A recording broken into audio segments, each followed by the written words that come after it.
Good afternoon, brothers and sisters. Welcome to this panel session for our Church History Symposium. My name is Scott Esplin. I'm the Dean of Religious Education at Brigham Young University. We're grateful to be partnered with the Church History Department of the Church of Jesus Christ of Latter-day Saints and for their hosting us here at the church office building today. This panel is entitled Anxiously Engaged in a Good Cause, Religious Freedom at Home and Abroad. We're grateful again for your attendance. I will just take a minute to introduce the panelists and the moderator. But before we do so, we'd like to acknowledge the presence of President Dallin H. Oakes, First Counselor in the First Presidency of the Church of Jesus Christ of Latter-day Saints, together with Elder Garrett W. Gong, a member of the Quorum of the 12 Apostles of the Church of Jesus Christ of Latter-day Saints. We're grateful for your presence. Our panelists include Sister Sharon Eubank. Sister Sharon Eubank is the first counselor in the First Presidency, different person in the room. Sister Sharon Eubank is the first counselor in the General Presidency of the Relief Society of the Church of Jesus Christ of Latter-day Saints. At the time of her call in April 2017, Sister Eubank was employed as the Director of Latter-day Saint Charities, the humanitarian organization of the Church, and she continues in this role while serving in the Relief Society.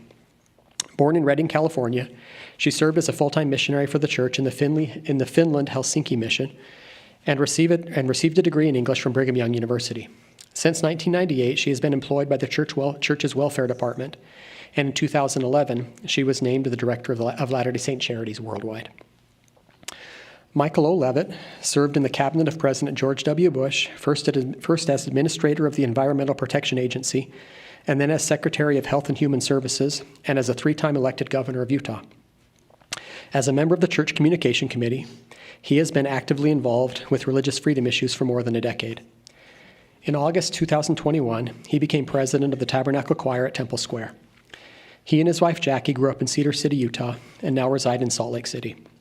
They have 5 children and 15 grandchildren. Elizabeth A. Clark is an Associate Director of the International Center for Law and Religion Studies at Brigham Young University. Professor Clark is an expert on religious freedom in Eastern Europe and comparative law and religion. She has written over 40 chapters and articles and edited several books on comparative and U.S. law and religion issues and religion in post-communist Europe, including co-editing Religion during the Russian-Ukrainian conflict. Prior to joining the law school, Professor Clark practiced law in Washington, D.C., where she was a member of an appellate and Supreme Court litigation group. She graduated summa cum laude from Brigham Young University's law school, where she served as editor-in-chief of the BYU Law Review. W. Cole Durham, Jr. is an emeritus professor of law at the J. Reuben Clark Law School at Brigham Young University, where he held the Susa Young Gates University professorship. He is founding director of the law school's International Center for Law and Religion Studies. From its official organization in 2000 until 2016, Professor Durham was director of the center, which was organized to provide an institutional base for long-term initiatives in the field of law and religion throughout the world. Professor Durham holds a degree in philosophy from Harvard College, and he joined the faculty of the law school in 1976, just 1 year after he received his own Juris Doctor degree from Harvard Law School, where he was a note editor of the Harvard Law Review and managing editor of the Harvard International Law Journal. Throughout his long career, he has been heavily involved in comparative law scholarship, with a special emphasis on comparative constitutional law and religious liberty. Our moderator today is Gary B. Doxy. Gary B. Doxy is an Associate Director of the International Center for Law and Religion Studies at the J. Reuben Clark Law School at Brigham Young University. He joined the center in 2005 and serves as Regional Advisor for Latin America. He has authored several commentaries on draft legislation and a number of amicus briefs in Latin America. He also teaches in the History Department at Brigham Young University. Professor Doxey's career has been divided between academia and public service. Prior to joining the BYU Law School, he was General Counsel and Chief of Staff to Utah Governors Mike Leavitt and Olene Walker, and served as Deputy Commissioner of Financial Institutions and as Associate General Counsel to the Utah Legislature. He has a PhD in history from Cambridge University and a JD from Brigham Young University. We're grateful to have such a distinguished panel today. We're grateful for their willingness to take their time to share their insights and expertise with us. At the conclusion of their panel, Professor Doxey will conclude the panel. At the conclusion of their panel, we will take a brief break for approximately 15 minutes, after which we will assemble for the final session of our conference, where we will be blessed by a message from Elder Garrett W. Gong. We turn the time over to Professor Doxey and their panel. Thank you. Thank you. What a pleasure to be with you. It really is an honor. I'm so glad that we're having this symposium as a part of church history to reflect upon religious freedom and religious freedom's role in church history. I myself, as a historian, both a historian and a lawyer specializing in religious freedom, have often reflected on the close connectedness of our history as Latter-day Saints to the quest for religious freedom. You can think of many of the panels, many of the people have spoken about different aspects, but it really is quite incredible, and I think it's fair to say that religious freedom, the quest for religious freedom, is in the DNA of the Latter-day Saints. As part of our history, as part of who we are, part of our core doctrine as well. Well, with this distinguished panel, we thought we would reflect on various areas of religious freedom questions, as well as the history of the church and the current situation of the church as well, and a future prospective look. We have such distinguished panelists. I want to open with a question about what have been effective mechanisms, effective efforts in helping to build and strengthen religious freedom. And I thought perhaps first we could ask the question in the context of interfaith activity. And we are blessed with panelists who have significant experience with interfaith dialogue with respect to religious freedom, with respect to humanitarian work. So let's start first with Sister Eubank, if you wouldn't mind. I'd like you to help us understand what you have learned in your humanitarian work, interfaith or interreligious humanitarian work, and what have you learned about religious freedom, and what do you think is the essence and the benefit of interfaith work for our Heavenly Father's children? Well, let me say I'm so grateful to be at part of this distinguished panel. I sometimes feel like that Sesame Street thing of one of these things isn't like the other, but thanks for inviting the humanitarian to come along, and I'm especially grateful for this chance. I guess I would start out by saying, it's so multifaceted, but I was thinking about last August, there was a newspaper article about in one night, 3 Latter-day Saint chapels in southern Utah, there was some arson. And, you know, it just went by in the news for me. But I started getting emails from friends that I had in the Middle East who were saying, we're so sorry that this happened. I don't know how they saw this from about southern Utah. And I kind of smiled. I thought this must have looked bigger in the news that they saw than it actually was in real life. But I couldn't quit thinking about that. And I started thinking about their experiences and what it meant for them to reach out to somebody of another faith and express solidarity as something big like this had happened. And I started thinking about things that I had known about, like when ISIS was sweeping down into Iraq, and you've got the vicar of Baghdad who lives across the street from the humanitarian missionaries, and he suddenly got 5,000 people of various Christian and Yazidi faiths in the courtyard of his church. And he said, I don't have any food. So he came to the one person that he had made friends with who lived across the street, who was a missionary from Salt Lake City, and said, I need help with food tonight. And because of that little friendship that they had, something great happened. Similar thing with the Chaldean priest in Mosul. He's trying to bring families back, and they don't have a school. And he contacted members of our church and said, can we do something? Lots of different instances. I just followed President Nelson when he went to the imam from that terrible shooting at Christchurch in New Zealand and held him by the hand and said he would pray for his doctor. I guess my point is, it's those relationships that get built that allow these interactions to happen. When religious freedom is blown apart, it's a failure of these relationships. And when it works really well, when we're able to do something like we're doing today, we're building up relationships that will help us 10 years from now, 20 years from now in friendship. So that's, to me, what this is all about. And it's tremendous to be a part of it. I'm really grateful. Thank you. Others wish to contribute. You've had experience interfacing with members of other faiths, other religions, in the work of religious freedom, or in aspects that could influence how well religious freedom is respected in the world. Experiences you'd like to share? Sure. Yes, Elizabeth, please. Well, in our work at the International Center for Law and Religion Studies, we've seen what Sister Eubank said, that it's a matter of connection, of working with people of all faiths. I've worked with Anglicans, Zoroastrians, and everyone in between. But what I find is I learn so much from them, and together we can make a principled stand for everyone. Mm-hmm. That it's not just a matter of, I have a problem, come help me, but to reach in solidarity, to reach in love for our brothers and sisters of other faiths, that at its best, religious freedom is about the principle. It's about caring for all people to be able to worship as they choose. Cole, so please. My experience for the last 8 years has been working with the G20 Interfaith Forum project. And this is a project to try and make religious voices meaningful in global policy formation processes. And it's interesting in a number of ways. The G20 is fundamentally about economics and financial problems that grew up after the 2008 crash and so forth.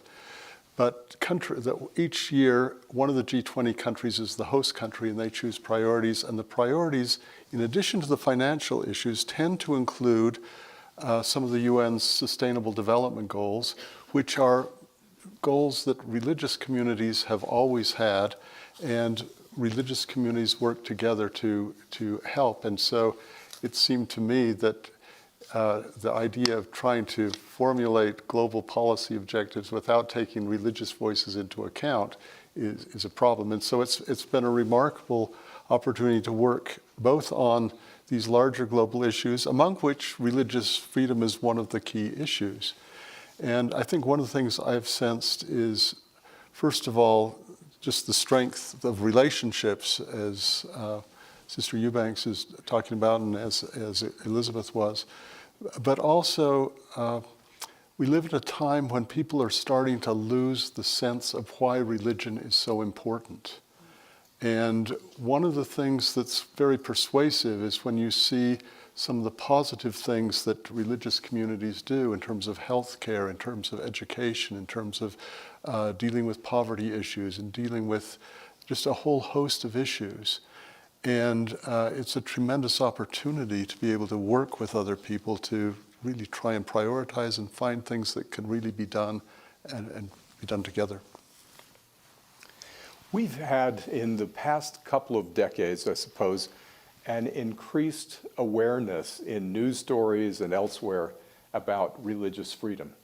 And part of that is because we are facing, both in our country as well as in some other countries, we're facing challenges we hadn't anticipated before. There are a number of challenges that are out there, the things that we need to worry about. As we reflect on those issues, I wonder if we could start with one, but then let's broaden it. One of the first challenges that comes to mind is that there is increasing politicalization or partisanship when it comes to religious freedom conversations. Governor Leavitt, I wonder if you could reflect on that a bit and maybe help us understand, if you have a perspective, how that partisanship came about, and maybe is there a solution on the horizon? Are there ways to alleviate that partisan divide? I'm happy to respond to that. I would like to offer a thought on the previous question. Oh, please. I think what unites us is a sense of our common pain. It is our common interest in being able to defend something that is extraordinarily important and valuable to us. I think the commonality of that experience draws us together and causes us at that point to begin to realize we do have things in common. But at the root, it is a common defense of something dear to us.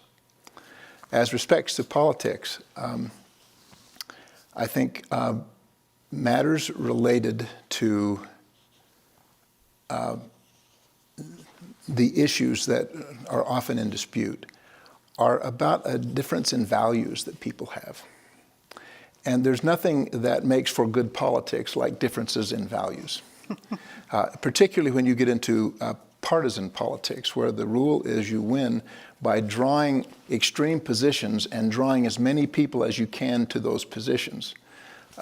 Differences over the existence of deity is a fundamental, basic value on which there is difference. And it is a means, therefore, that it becomes very political, because it becomes the means by which people are able to draw extremes and then use those extremes to draw out their political ambitions, because it really means something to people.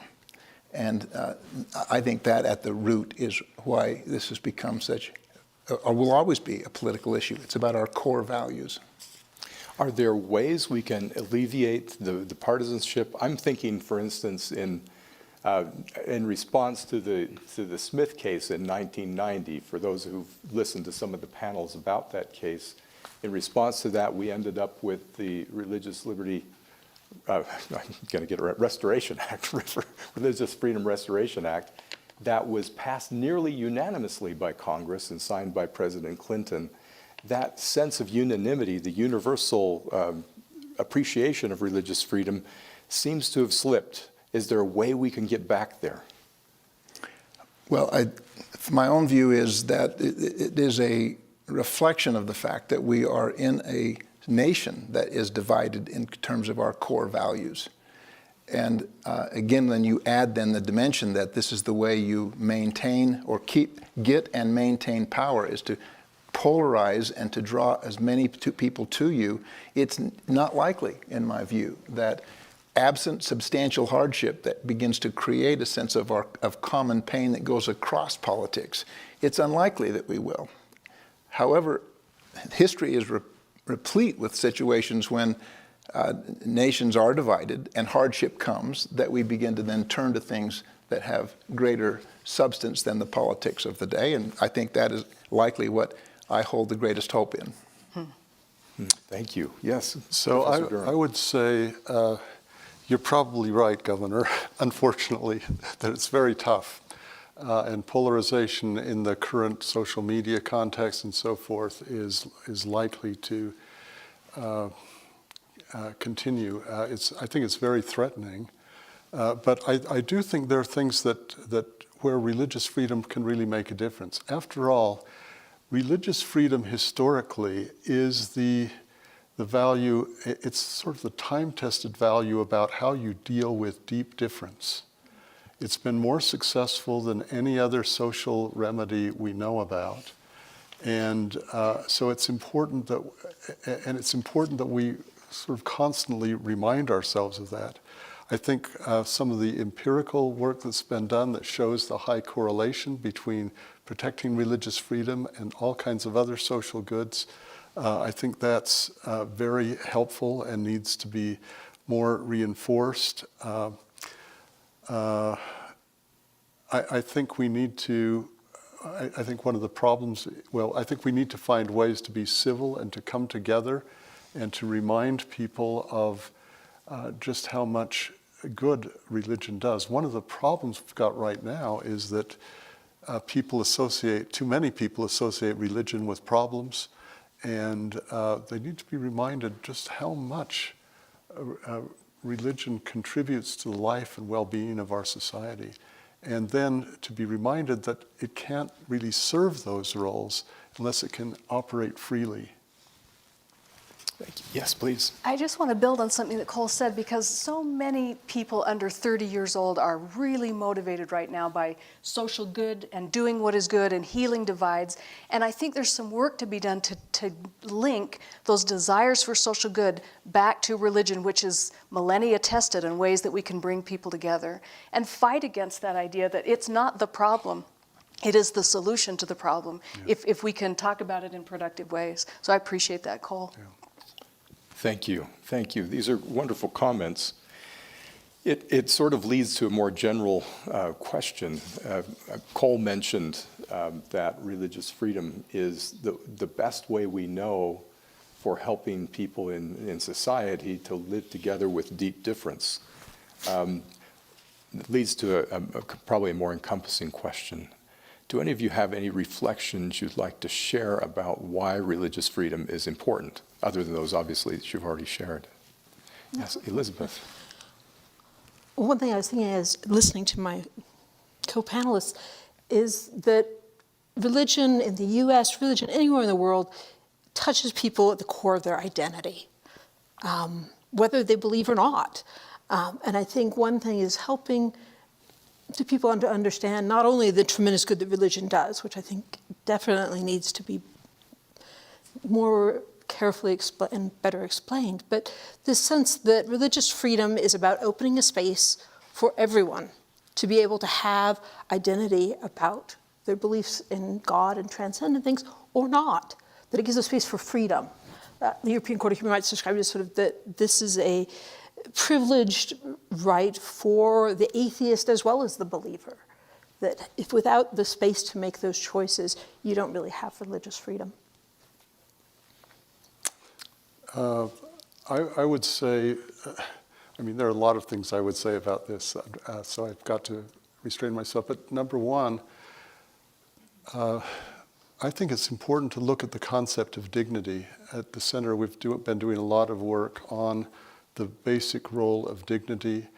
Dignity is a concept that all sides of the culture wars are trying to capture. The good thing about the idea of dignity is it's not totally capturable, and it has the virtue that it tends to point our vision upward, reminds us of our identity, but it's very significant.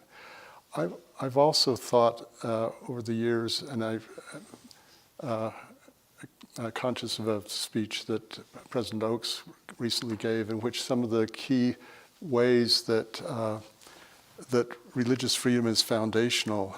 It's historically foundational because most of our other rights actually trace back to religious freedom issues.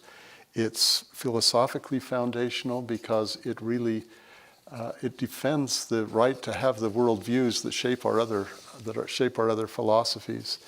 It's institutionally foundational because it shapes and protects the institutions that really protect the seedbeds of our ideas and our values and our hopes and dreams. And it's empirically foundational because we know a lot more now than we knew 200 years ago, when religious freedom was just a social experiment by some courageous pioneers, our founding fathers. But we know a lot more now that it really works. It really generates stability in society. Within a broad range of pluralism, it protects the stability and working of society. It is a remarkable and somewhat miraculous institution that we need to protect. Before you move on, Yes. Can I say one thing? Yes. I think about the angle. People always want to know, well, what's your angle with religious freedom? You know, what's in it for you? What are you really going for your own population? And there's something really powerful when you can give evidence that there is no angle for me. This is actually, this probably doesn't benefit me, but I'm standing up for it. And the examples that I like to give to people are Thomas Paine, Alexander Donovan, the citizens of Quincy, Missouri. There's nothing about their standing up for this minority religion in the 1830s, 40s, and 50s that benefited them. They could have been court-martialed for it, but they were willing to die on the principle of it. And when we turn around and do that, like Quincy or like Alexander Donovan, then we give evidence. I care about this as a principle. This is a foundational, philosophical, core part of my truth. It's not an angle for my religious segment or, my segment of society. I care about it for everybody, and I'm giving evidence by my action that I do. So would you say that among the approaches then for defending and upholding religious freedom should be this outreach? We've talked about the interfaith aspect of it, but also this sort of universal sense that this is a common heritage, and I need to help you if you're in trouble. That would be an important thing that we, as Latter-day Saints and supporters of religious freedom, ought to engage in. Absolutely. Yeah, I would say over the years with the work of our center, I think virtually everything we've done has been done with other groups. Now, sometimes this is like in the 90s when we were working with the sort of transformation of Europe, or of Eastern Europe. It was bringing people together from multiple countries. So you would get, as people were working on legislation, that you would get not an American view, not a German view, but you would have people able to see how this is coming in from a lot of different perspectives, and to be able to join with Catholics, with Jews, with Muslims. You just have much greater credibility if you're doing things with other people, because then it's not just self-pleading. It is something that, and people don't believe it at first, but when you do 2 or 3 things with them, and they really get it, that it really runs all the way down, that's really significant. I have to say, I remember we had this really close Norwegian friend. He used to come over to try and get me to work faster, which was sort of a failed vision. But I remember he came up to me one day, and he'd come over here. He was supposed to get me to work faster, but he kept reading Mormon stuff. And one day he came to me and he said, "You guys really believe in religious freedom. You really believe all the way down." And he's been one of our great friends ever since. Thank you. These comments raise so many interesting thoughts in my mind. We've been talking about religious freedom challenges, including sort of sometimes a partisanship that takes place in discussions of religious freedom. We've talked about so many of these things, but I wonder if we could reflect in, let's say, we know the challenges of the 19th century. Those are pretty obvious by now. They've been recorded. In church history, are there more recent challenges we ought to be paying more attention to?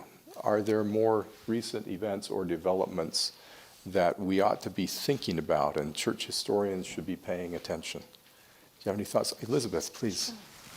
I think some of the challenges that we're seeing globally now are dealing with reactions to religion, either on the basis of security, where religion is seen as somehow making the country less stable. I know particularly in the US and Europe, a lot of Muslims have experienced that, but other religions also in other parts of the world. There's reaction simply because of the secularization pressures, where it's more inadvertent than anything. Governments are growing, they have more restrictions, more legislation, and it has an impact on religious organizations, and because fewer people are religious, they may not think about the impact that has on religious groups. You know, a school administrator decides to set up a schedule for football or whatever, and go ahead and schedules practices on Saturday without thinking of the fact that for many people, that's their day of worship.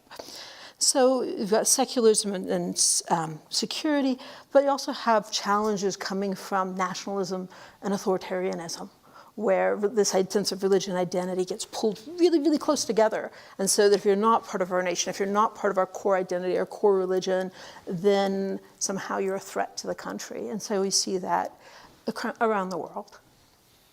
Thank you. And on the theme of challenges, I welcome any comments you might have. Challenges we faced recently, challenges perhaps that you foresee and we ought to be preparing for, as well as this notion of, is there a role for people interested in church history to delve a little deeper and help document and elucidate some of these issues? I'll just say that I look back on church history and I think about the current day. The challenge is that people, for their own reasons, often that are political, some that are economic, sometimes it's geographic, are just not prepared to respect the divine nature of the right that we have, and it becomes very political. I think about where we are today, trying to protect, in all faiths, some things that we would never have considered 40 or 50 years ago would be threatened. The ability to control who we choose our clergy to be, for example. Now we see that in China, We see that to a limited degree in Russia and other places where there are communist regimes in place. But we see it playing out in the United States, but not because they reject necessarily our own religiosity. They just don't think it should matter as much. And why do it's not that they have an objection necessarily to us believing, it's just that they don't want us standing in the way of their point of view. This becomes very much a political exercise in exercising priorities and getting one's way. And we're in a world now where there's just more and more people who feel differently than those of us who hold our faith to be a core part of who we are. Thank you. This is a different tack, but I was reading a couple weeks ago about Joseph Smith meeting President Martin Van Buren, and you know, he said, "I can do nothing for you, your cause is just." And it was at that moment, I think, that the church realized we're sort of on our own. And so Joseph Smith, I'm not the historian, but he starts to run for president, and I don't think he ever thought he would ever win, but he wanted the platform to be able to talk about issues that were important to the church, including religious freedom and equity and, you know, the issues of slavery and poverty and all of those things, that all the revelations that he had had that would move us towards Zion. And he's using that prophetic reach to look way into the future, because it obviously wouldn't happen in the 1840s.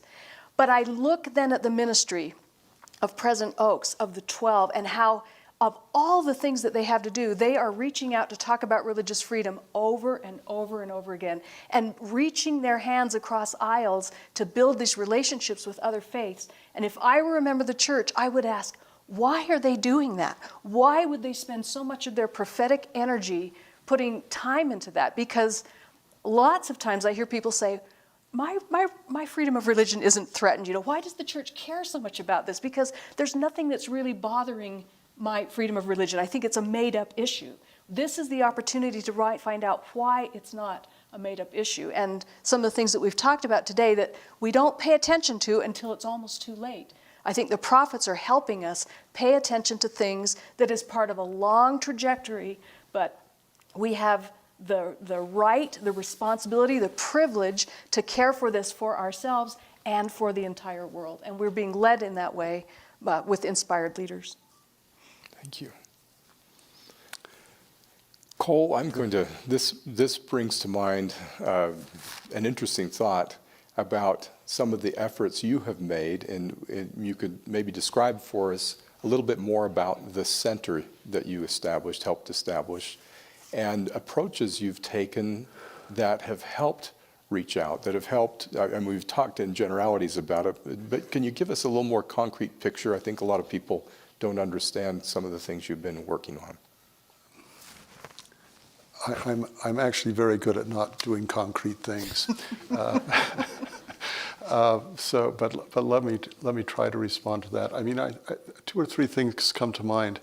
I mean, at a very abstract general level, one of the things I remember reading, and I was sort of moved to think about this morning listening to Michael Worley, and as he was trying to, he quoted a number of like temple dedications, things like that, where you see scriptural passages talking about the importance of things. And one of the things that's been important in my life is, this is a quotation from President Harold B. Lee, which you can find in the bicentennial issue of the Ensign. Remember 1987, and it's September. And then it has an article that quotes what each of the prophets have said about the Constitution. But this is President Lee. He says, "I have often wondered what the expression meant that out of Zion shall go forth the law." This is quoting Isaiah 2. "Out of Zion shall go forth the law. Years ago, I went with the brethren to the Idaho Falls Temple, and I heard in that inspired prayer of the First Presidency a definition of the meaning of the term, out of Zion shall go forth the law. Note what they said. Quote, 'We thank thee that thou hast revealed to us that those who gave us our constitutional form of government were men wise in thy sight, and that thou didst raise them up for the very purpose of putting forth the sacred document, the Constitution of the United States. Then we pray that the kings and rulers and peoples of all nations under heaven may be persuaded of the blessings enjoyed by the people of this land by reason of their freedom, under thy guidance, and be constrained to adopt similar, not the same, similar governmental systems, thus to fulfill the ancient prophecy of Isaiah, that out of Zion shall go forth the law and the word of the Lord from Jerusalem. So that is, of course, a very famous prophecy that has all kinds of multiple fulfillments. But remember that the Idaho Falls Temple was dedicated in September of 1945. All of modern human rights has been adopted since that time. The Universal Declaration of Human Rights in 1948, all of the key instruments have been adopted since then. All of the constitutions of the world, except 10, have been adopted since that time. And in some ways, our own Constitution has been significantly transformed since that time. So that the Constitution as we know it today is not what Davis versus Beeson was in 1878 or 90, whatever the year was. It's a much cleaner, more comprehensive notion. So now, how does that connect with what we've actually been doing at the center? I mean, I think it's important that we have a deep understanding of the significance of the notion of religious freedom, and then that we understand that we need to understand it not just in American law, but legal systems across the world. We need to be able to enter into dialogue with other people. We've had the opportunity of working on laws dealing with religion in, well, if you count things that are like markup sessions on constitutions or laws, in about 50 or 60 countries. And we've had easily 120 or 130 leaders come here, and we do conferences on these issues. At this point, I'm looking at some of the legal counsel office people from Africa and from Latin America. We often get asked to work on these things with other people so that there are real opportunities to make a difference. And we feel sort of very blessed to have been part of that. Maybe I'll just mention, to flesh out just a little bit some of the stories. Cole's being very modest. He's been working in this field for over 30, 35 years, and I've been with him for 21. And the really unique opportunities that come. I remember Cole was in Kazakhstan working because the Hare Krishnas were having their buildings bulldozed by the government, and Cole serving on a board for the advisory panel for the Organization for Security and Cooperation in Europe, and going very quiet behind the scenes, lots of discussions, lots of negotiations, trying to speak up for another faith. Or when we've had here someone from the a government in Eastern Europe that doesn't allow conscientious objection for military service, and spending long conversations just talking with them about and trying to understand where they're coming from and what some of the concerns are for Jehovah's Witnesses and others for whom that's a conscientious issue, that they can't serve in the military. And so a lot of it is quiet. It's law reform projects. It's working and getting to know stakeholders. I think when you start looking at religious freedom issues, what you see is that it's an interdisciplinary effort. We need historians, people who do religious studies, people, I loved what Sally said yesterday morning, right? We need all of these groups together. We need people who are in politics or in humanitarian. Because people from religious communities, it's an interdisciplinary effort because it's so core to who we are as human beings. And it spills out into all these other areas. You asked about how historians can help. I think of the work that we're doing right now trying to document sort of the impact that religion has in the public sphere and what happens when religion is repressed. Being able to cite, I've used a number of historians' work to say, look, this is what happens when, as a factual matter, when groups are driven underground because governments are afraid of them. And so I think the more we document this and be able to articulate it and work together, I think can really make a difference. Thank you. Thank you. It brings to mind another question. We've heard a little bit about some international ways of doing things, some approaches. Has the church been active domestically in ways that we need to remember and to document. I mean, what comes to mind is fairness for all, for instance. I'm wondering if other panelists could reflect on some of those aspects of our more recent church history as we approach religious freedom issues, as we look for methods or patterns of ways we can combat some of these challenges. I can speak to that. The church has played a prominent role in both drawing together coalitions of people of faith to defend a common interest in being able to preserve religious freedom in a modern era when it's very much under attack. I think one should not have this conversation without reflecting on what has occurred just in Utah in the legislature when they developed what's known as the Utah Compromise that's now slowly being put into legislation in other states around the country, and which is very seriously being taken now in Congress as legislative action begins to move toward dealing with this issue. There are those who do not feel a need to protect religious freedom that are looking to pass legislation, the Equality Act, which would have quite dramatic impacts on the church, on all churches, on faith generally in the United States. And our church has been, I think, a powerful advocate, often behind the scenes, often doing the kinds of coalition building that's required, often being financially supportive, looking to put forward ideas, showing by example here in Utah.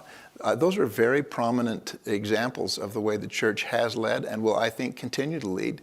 We have assets that allow us to do that, and I'm talking now about the commitment of our people and the ability to actually execute on the ground politically, to actually get things done in a system that requires us to, in order to get things done, have 51 votes at the right moment in the Senate and 218 votes in the House at the right moment. Those are very practical things that the church has and I think will continue to do, that not only works towards specific legislation, but also the protection of an important principle. Thank you. Reflect on this point. We often talk about the Latter-day Saints as being the leaven in the loaf, not necessarily the loaf itself. I think what you're saying, what you're describing, is an illustration of how the Latter-day Saints can be or have been the leaven in the loaf in the defense of religious freedom.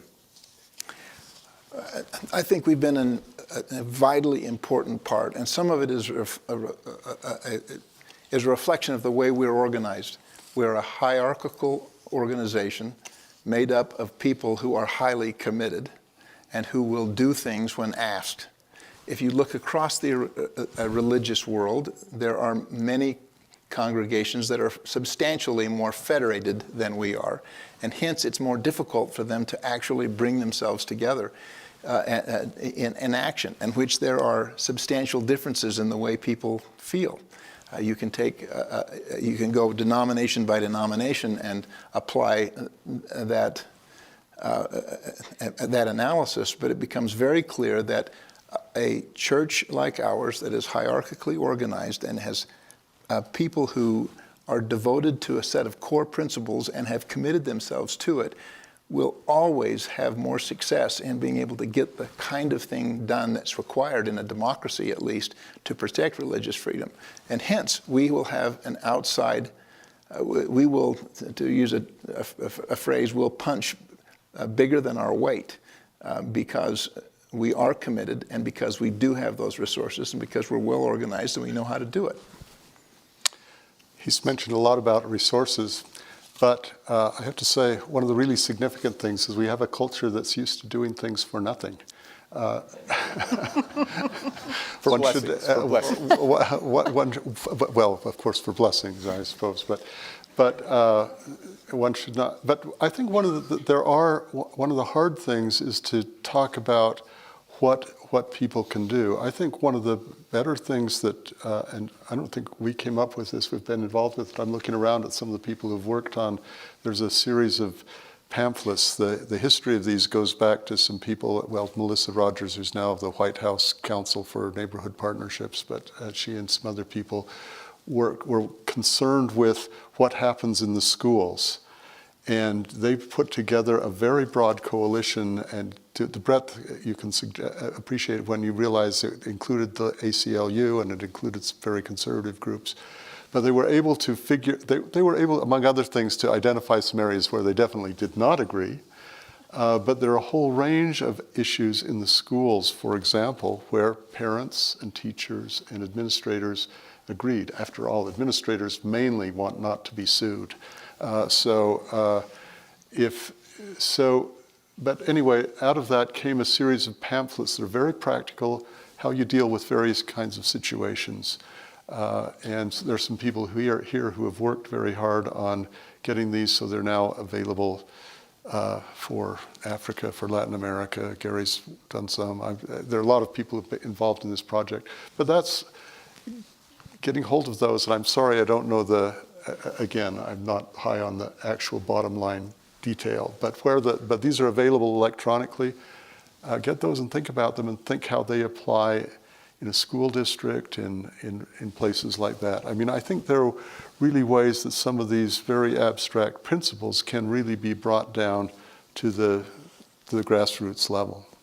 And I think what you're saying is we need information at the grassroots level. We need greater understanding. Maybe that's one of the approaches we take going forward to help defend and uphold religious freedom.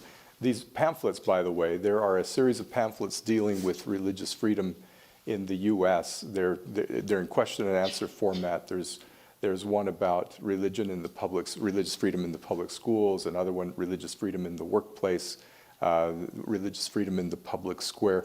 They just have basic, in a question and answer format, basic answers to, what is legal, what isn't legal.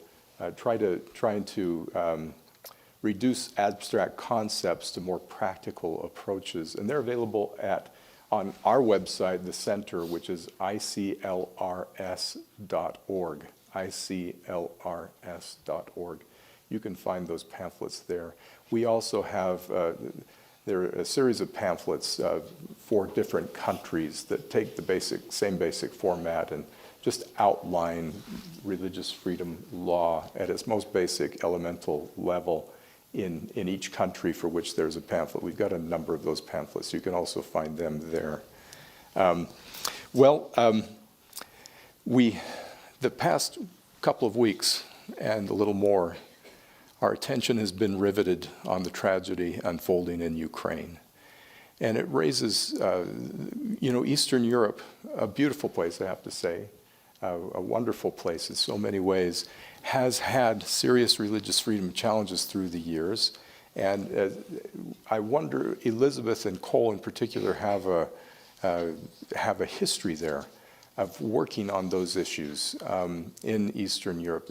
Really, Elizabeth Clark has dedicated her professional life to these questions. And I wonder if you could just outline briefly for us maybe the challenges through the years, the growth of the church in these countries, and reflect also on present circumstances. Sure.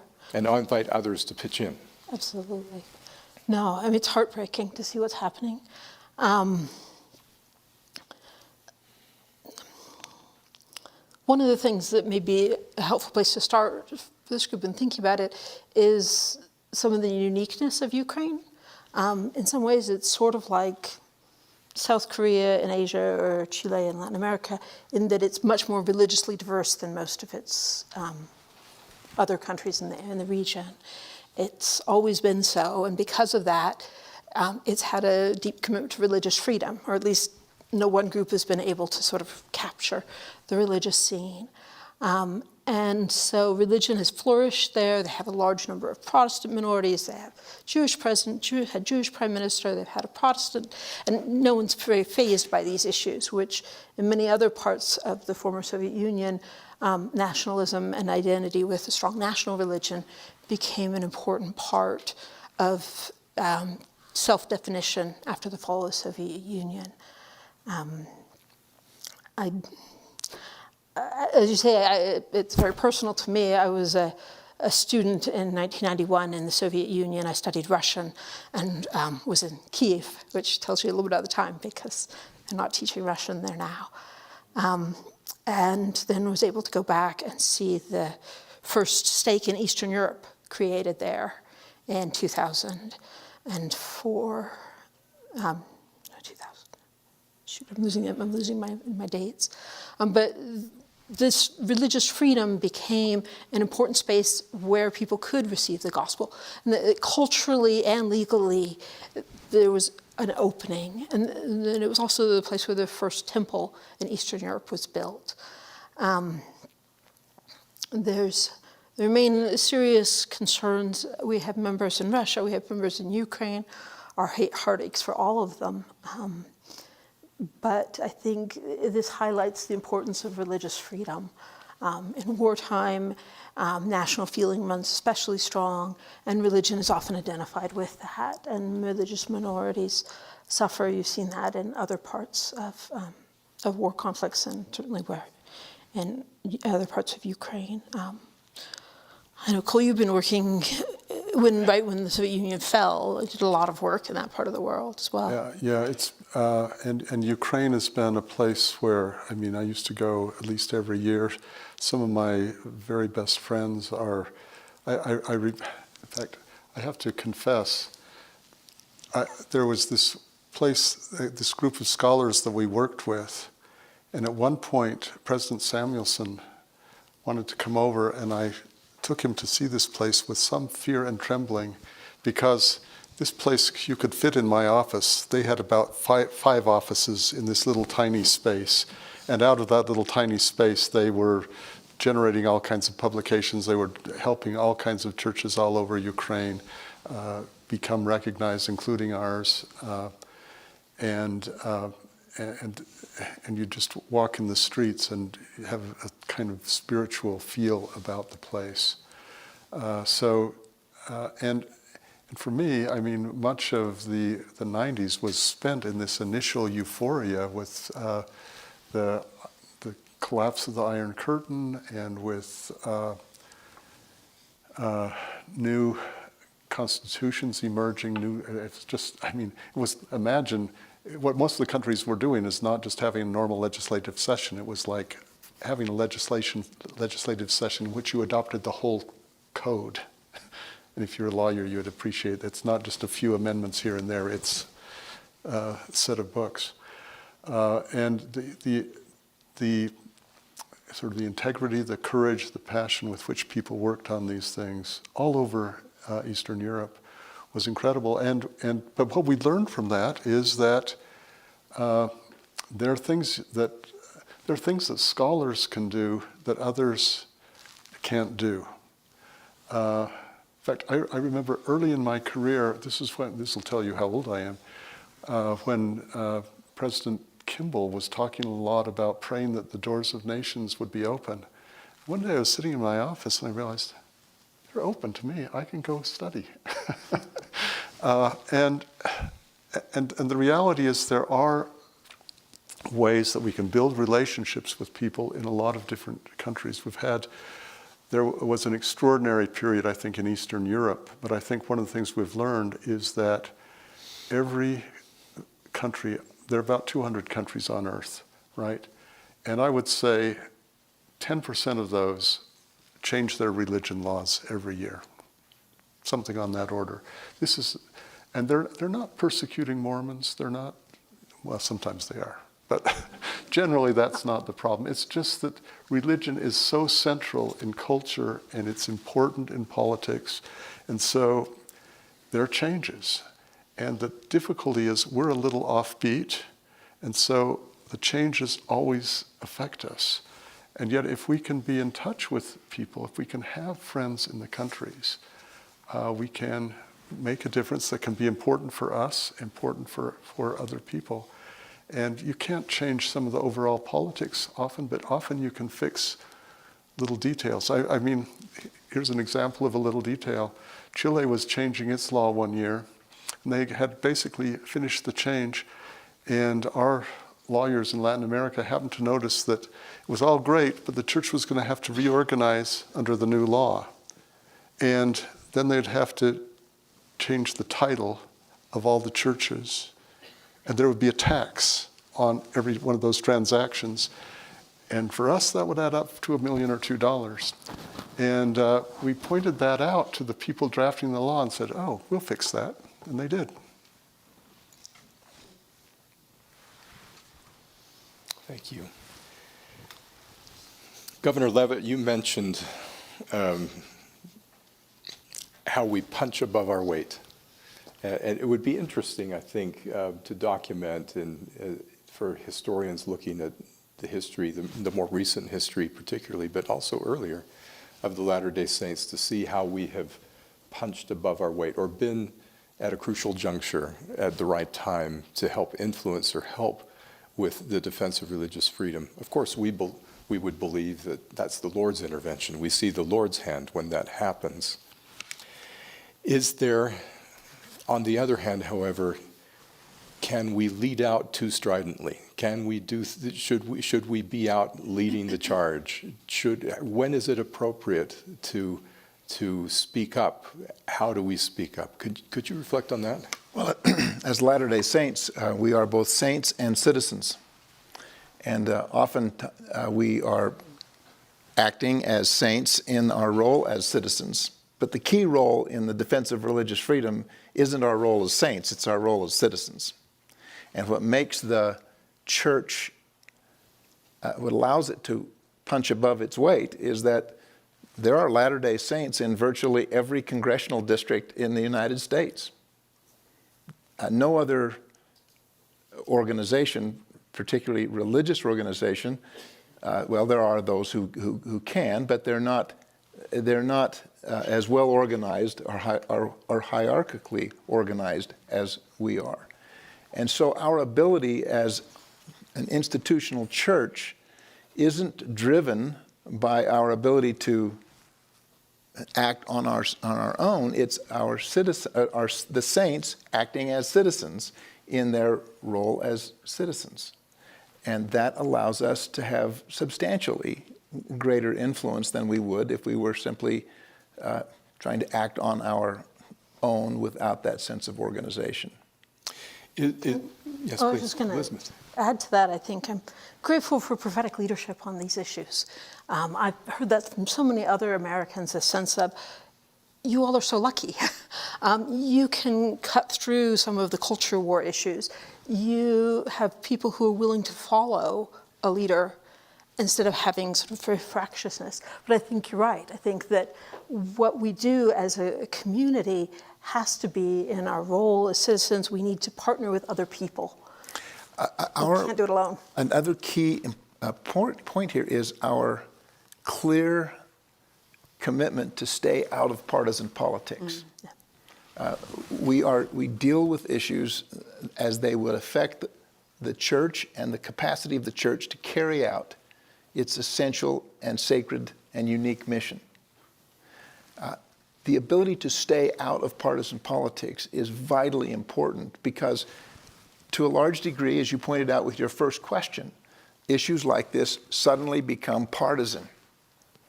And they're used to drive a wedge to an extreme between groups of people.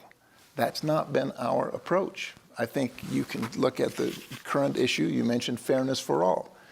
Our approach is to recognize that the Savior would protect all people, would not deny anyone the capacity for shelter or food or employment, and would love them. And hence, we should be looking after our fellow citizens who may be LGBT. And hence, we can protect them as both saints and citizens. If we were in a partisan discussion, that would be difficult for us to do because we would be representing one polar view or the other. So the combination of being able to focus on truth, focus on conscience, focus on what we read in the scriptures as the protection of conscience, and to do it as saints who are also citizens and who happen to be located in every village and state in the United States, if we step forward and advocate, we can in fact have a profound impact, not just for our own, but for all those who have deep sense of faith and value in its importance. I want to build on what Governor Leavitt just said, because to me that is the key message of the entire plenary that we've just talked about. You talked about the yeast that the church brings to some of these things. I think there's 3 ingredients in that yeast, and one of them is our ability to convene because of our structure. But I don't just mean at the big level, but our ability to convene at a family level, at a congregational level, at a community level. We bring that order. Sometimes we lead out, sometimes we don't, but we have that ability to bring people to the table because we aren't partisan. We try not to be partisan. I think another ingredient is our global look. We are hierarchically organized, but we are not a United States church. We are a global church. And these issues are happening in many places in the world, and we can share best practices. We can draw lessons across countries and regions that are very helpful in the work that you and Cole and others have done, which is very, very important.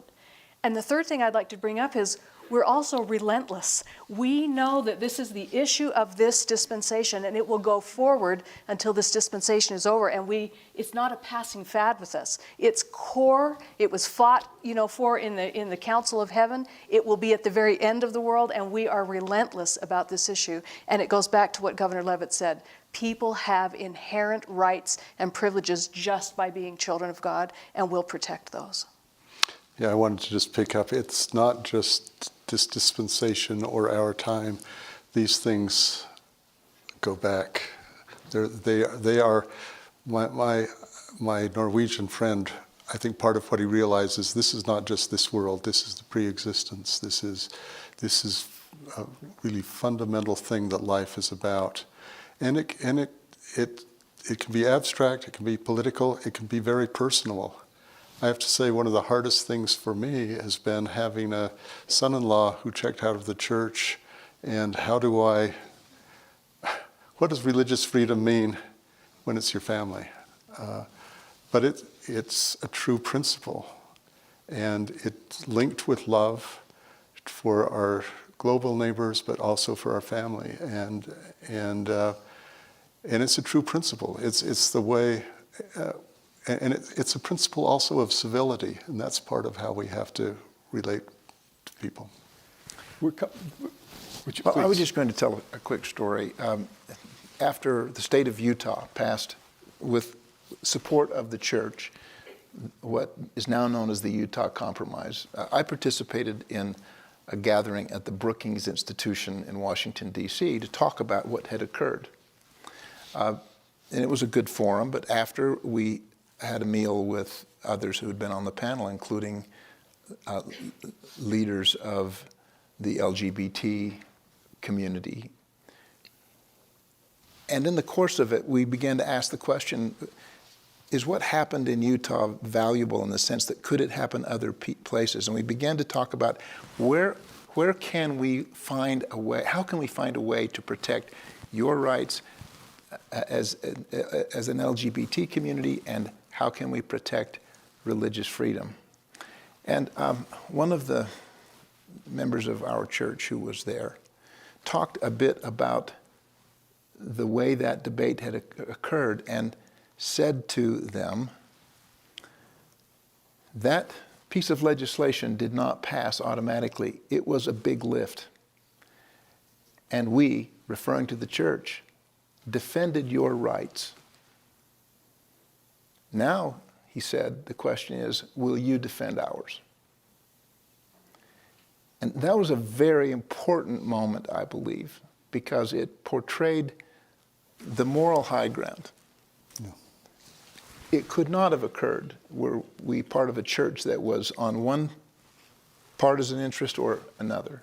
It could only happen when we were talking directly about human beings and human rights and a need for us to join together to solve a common problem. Because we have common pain, we can act together even though we have different values and approach life in a much different way. Thank you so much for that. We are approaching the end, and before we finalize, I want us to reflect for a minute about what can you and I do? What can a person, a non-specialist, a non-academic, a non-politician, where can we be engaged? And I want to, and how? What should we be doing? Are there things we should avoid, things we should do? Is it right, for instance, to speak up at every threat we find? Those sorts of questions come to my mind, but I want to start, if we can, I hope you can reflect, each of you, for a moment on what can I do, what would be effective. But if we could, Sister Eubank, I'd love to start, if you could reflect on the power of lived faith. Be thou an example of the believers. What is the power of that, and how does it influence these discussions and these values, religious freedom?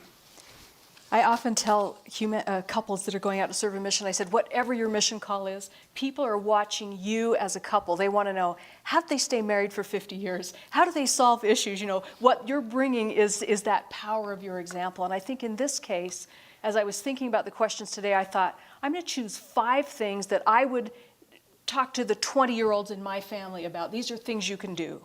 So here are my 5 things. Are you ready? Discipline your humor. Don't accept jokes that poke at somebody's ethnicity or faith or anything. That seems like the tiniest thing, but people pay attention to that, and we can lift a lot.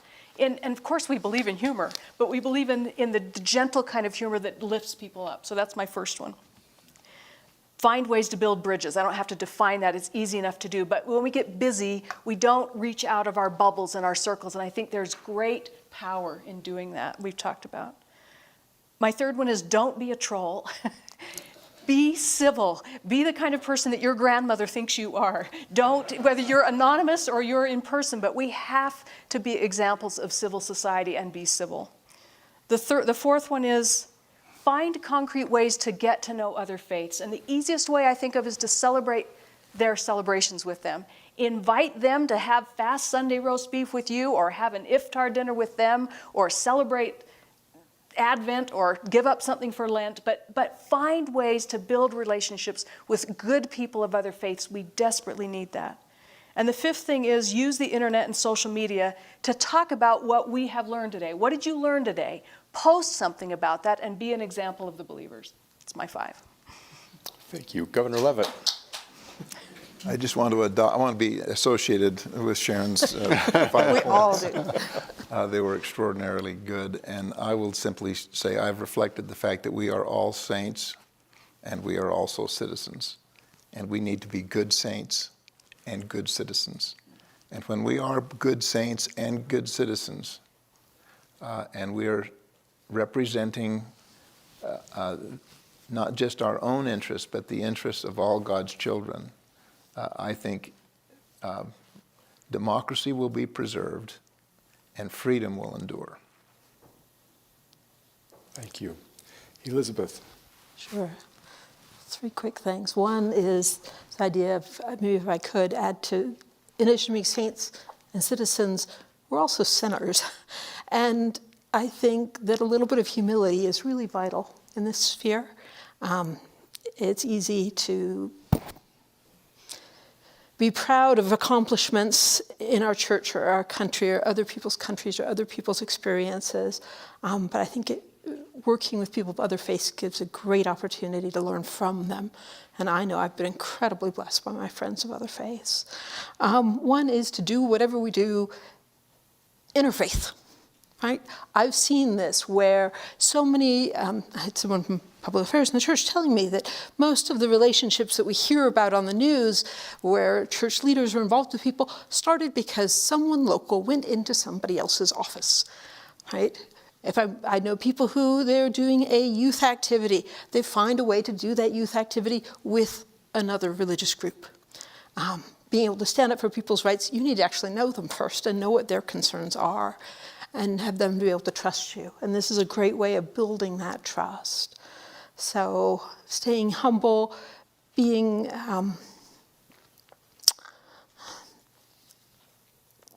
with other people, and finally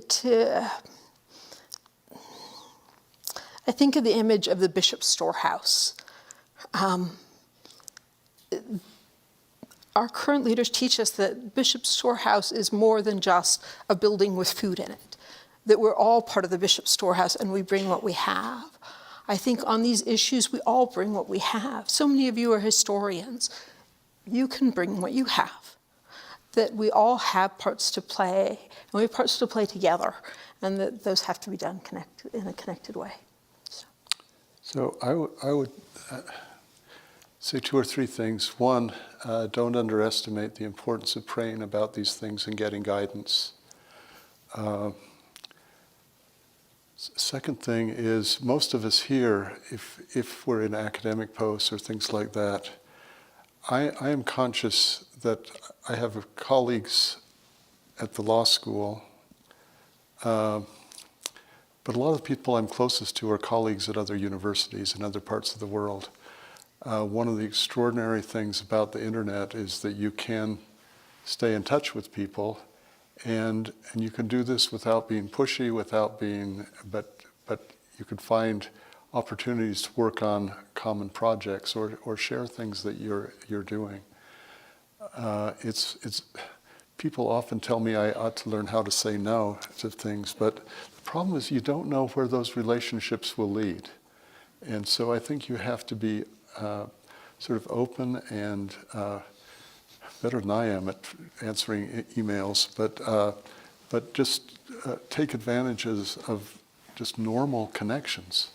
I think a lot of the things we need to do will come out of normal situations. And then I think we all can afford to learn more. One of the things I've learned, I started 40 years ago teaching courses on religious liberty. I think I've taught courses every year since, until I've retired. But I don't think I ever taught the same course twice. There's a lot to learn. So try to learn things. We've got a lot that's online at the center. There are other things. But we can all afford to learn and know more, because we're inspired by what other people do, and we can be better equipped to help when things open up. If I might just add, I'll take the privilege of just adding perspective as someone who has been a professional historian, at least for part of my career. Part of our learning needs to be to learn about our history.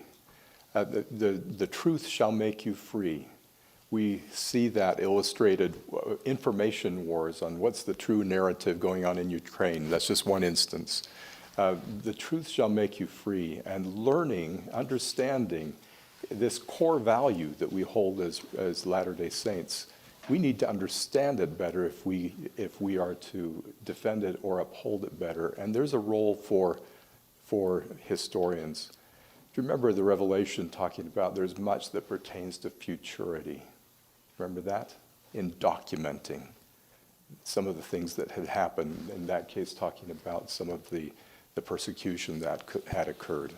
There's a role for historians of church history, not just to document the ills that befall people, but also the entire understanding and progress we make as we go forward in our quest, which is, in a sense, a historically defining quest of the Latter-day Saints, the quest for religious freedom, and our increased understanding today that it's not just for us, but for everyone, all of our Heavenly Father's children. We've been so richly blessed with this panel. These are people I admire, people whose examples we can follow, and whose thoughts and insights have been so helpful to us. I hope you'll join with me in thanking them for their participation.